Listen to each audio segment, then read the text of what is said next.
All right, everybody, welcome back to another video. So with doing some of the Grant Cardone versus Fundrise and looking a little bit about Fundrise over the past 5 years, people have reached out in the comment section to say, hey, I'm looking to invest, what's the best fund to get invested in, or what should I be basically doing when I look for investing in Fundrise? Well, they make it rather simple for you, and it really just decides on whether or not you are looking for, say, dividend growth, or whether you're looking for capital appreciation, and really what your objective is for investing in the first place.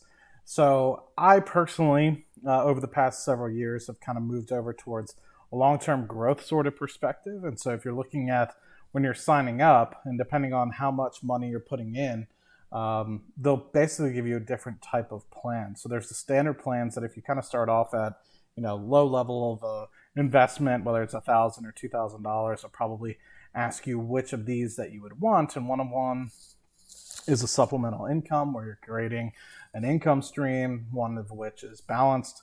We're looking at combination of, say, value growth, and you're potentially going to be investing in, or not value growth, just overall growth, looking at investing in bigger projects, whether that is more specifically sort of investing in single family homes in high growth areas, or also looking at specifically getting involved with the income streams as well. And then if you're looking for long-term growth, it's mostly going to be focusing on only investing in single family residences and basically areas where there's high growth. So you're not really going to be giving out, say, mezzanine loans or anything like that for helping with construction and stuff of the like you might with, say, the supplemental income side of things. Now, if you actually invest a little bit over $10,000 or even $15,000, I think they'll open this up to the Plus plan, which basically gives you little pockets here and there of additional funds. And I think that this doesn't matter as much if they've simplified down, as you'll kind of see, the amount of choices that you can kind of invest in.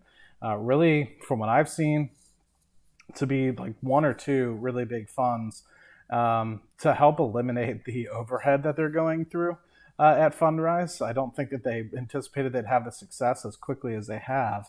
And so with that, they've kind of simplified down some of these opportunities. Now, I do have like 6 or 7 funds that we're going to go through today, but the majority of which are going to be invested in 2 specific funds, which will kind of highlight what specifically, if you were to invest in those, what they'd be looking to do. So hopping over to, say, the investment goals, this is an opportunity for you, and I can walk through this in a separate video, to be able to understand, where you'd want to get to in 5, 10, 15, 20 years, if not longer, and be able to understand how you could break it down into $100 a month or $150 a month of further investment. I just threw in something simple, something out in 20 years or so, about $100,000 or so, and it said, you should be investing about $100 a month based off the returns that we've kind of seen in real estate and with Fundrise over the past several years. You should be around $100,000, if you were to continue to invest $150,000 or $150 a month, or $100 in this case, over the course of the next 20 or so years. And so that's basically where we're at, and you can kind of see where I'm at versus what is kind of expected. You can see I'm a little bit above this orange line here, but that's not really what we're going to be discussing today. What you can do, and this makes it quite simple, is if you invest in, say, specifically the growth side of the business, I think it's going to allow you to mostly put your funds in this Fundrise flagship real estate fund.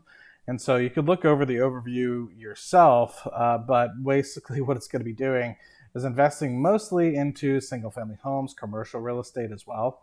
And that'll be allocated throughout the entirety of the country. You can see things here in Arizona, Florida, South Carolina, Maryland for some commercial property, Georgia for some commercial property, and Arizona as well for some commercial property. So it's going to be across the United States, but it's mostly going to be looking at this core plus. And so basically meaning it's going to be investing in single family homes and commercial real estate. Now, you can do a little bit of deeper diving with respect to what projects it's investing in and what kind of you're looking at with respect to what you're going to be getting when you invest in, say, the Fundrise flagship fund. But that's relatively it. With respect to that, it's not too enticing at the moment. It's kind of just getting ramped up. 0.75% distribution, so it's rather low in that respect.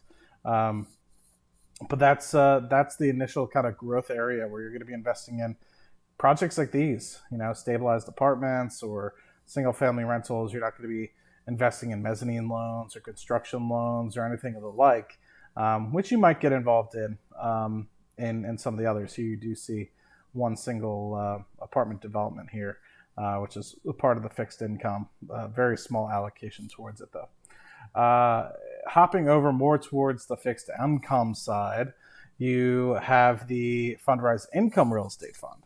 So if this is something that you're looking more for dividend income or something of the like, this pays a 6.5% distribution yield, which is pretty enticing.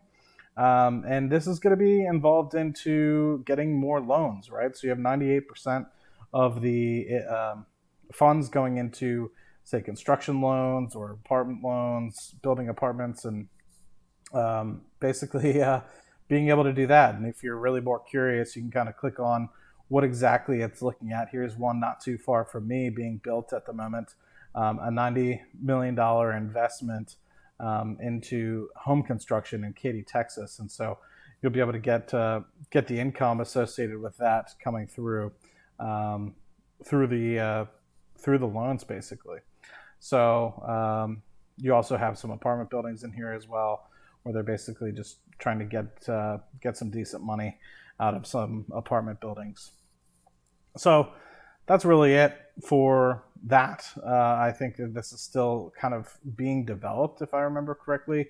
It's rather new in basically the Fundrise portfolio. But if you're looking more towards, say, an income stream versus, say, growth, because you're, say, getting closer to retirement or something of the like, then this could be a good opportunity. And I wouldn't be surprised if in this environment that we're getting into, this 6.5% might end up being something that goes up with time as, say, they issue out newer and newer loans in the future. So that's something to consider, because at the moment, 10-year treasuries, 30-year treasuries are all increasing.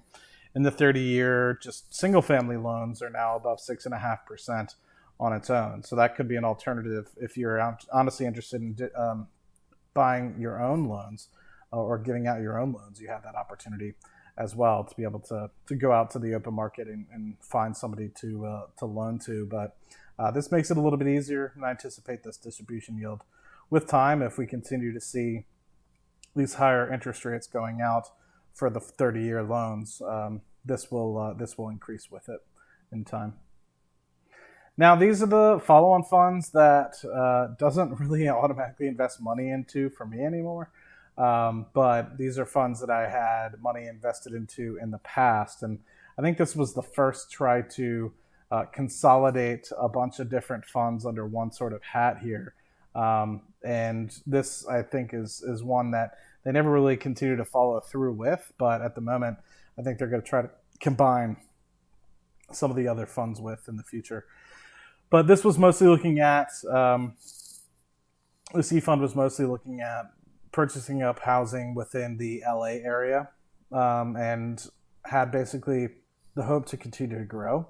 And you can see it really stayed stagnant for quite some time until basically the beginning of 2019, and it slowly started to see some returns kind of coming through.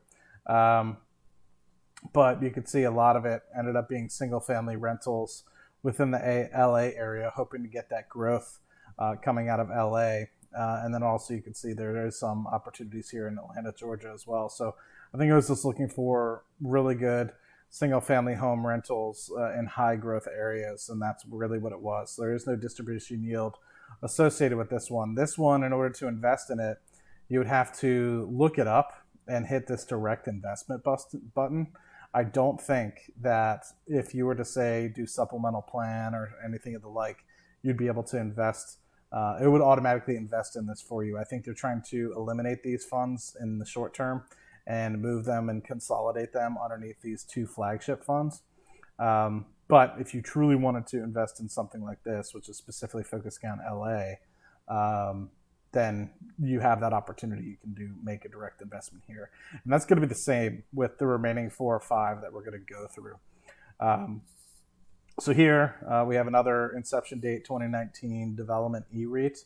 And this was specifically focusing on commercial real estate and equity investments to basically get some of these bad boys rented up, right? So it was really just looking at trying to basically invest in these single family or commercial renovation projects, and they also had an opportunity to try to do some value adds, buy some apartments, and do some flipping associated with them.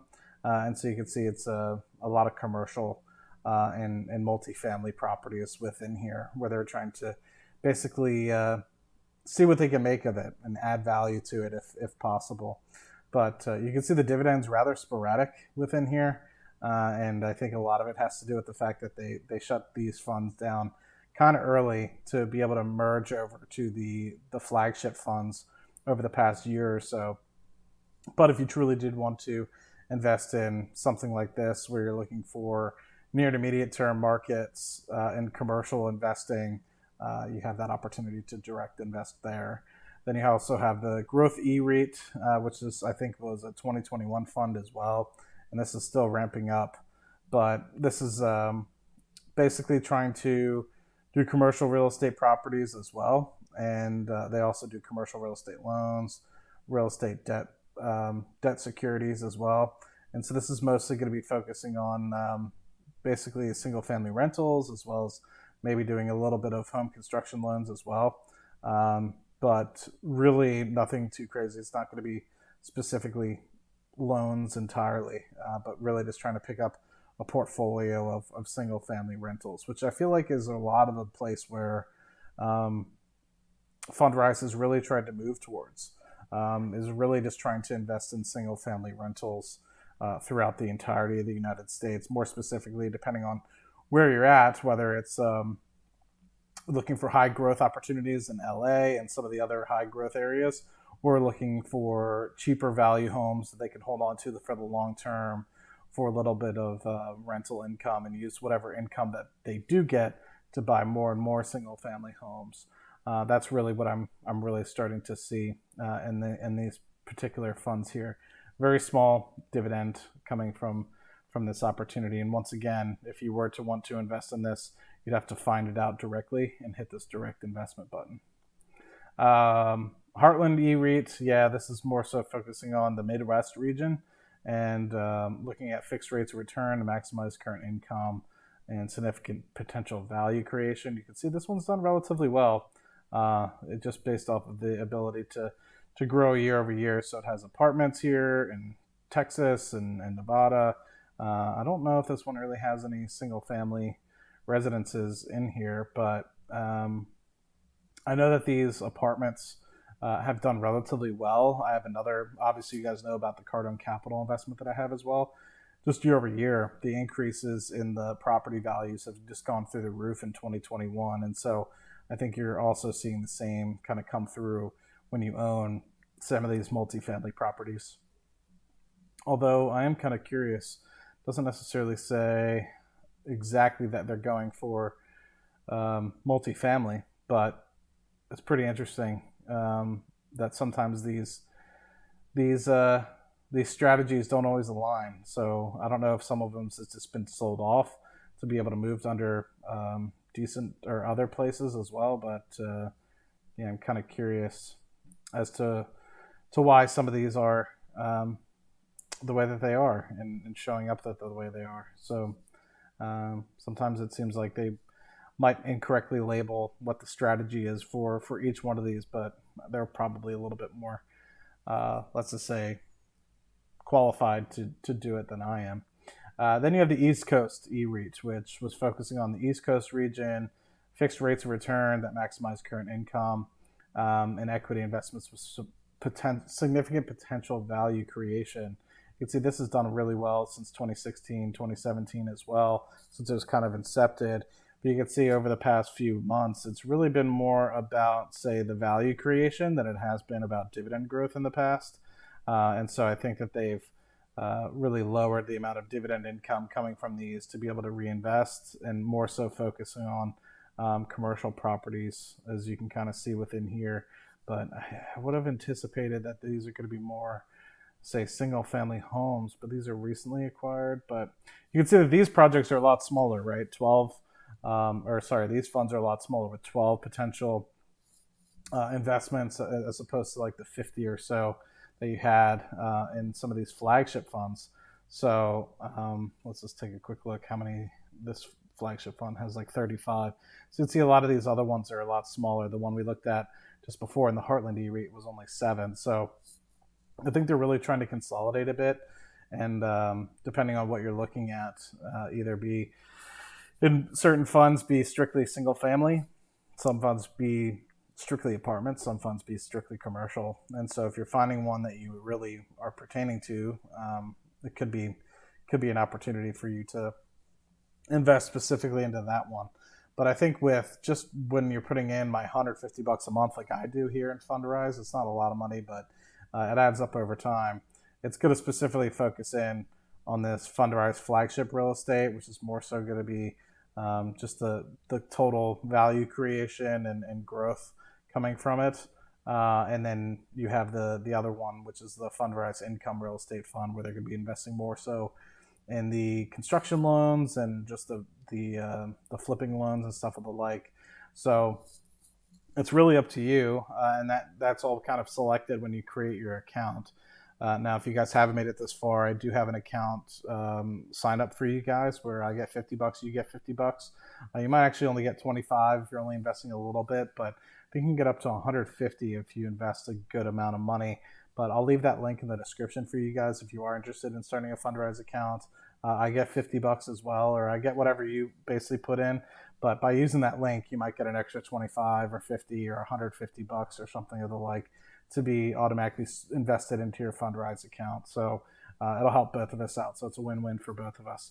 But that's really it for both to answer a few of the questions about Fundrise, and appreciate it's a long-winded answer for you guys, but hopefully it gives you guys an idea as to understanding what you're potentially getting yourself into, what projects you'd be getting yourself into. These, like I said, you don't have to go into any crazy specific sort of area to invest in these. I think these are straight up just if you were to say, hey, I want supplemental income, it'll mostly invest you in this Fundrise Income Real Estate Fund. But if you want some of the growth, it'll put you into this Fundrise Flagship Real Estate Fund. That's mostly what I'm thinking is going to do, and they change it, every so often. So that's one thing to consider. Fundrise does adapt quite a bit. I think one of the key things that they heard in the past was people were having too many K1s and stuff of the like, which is a tax document that they had to fill out at the end of the year. And so what they've done is basically consolidate, I think, a lot of these to basically be more strategy focused rather than continuing to open up a 2019 fund and an LLC associated with that or whatever. So really just stepping back overall to focus on whether or not you're going to be, say, like a growth-oriented investor or a dividend-focused or an income-focused investor, and really lay out the land associated with that. But hope this video finds you guys great and well. Let me know if you have any other further questions in the comment section down below, and hopefully I'll see you guys in the next video. And subscribe if you haven't already. Cheers.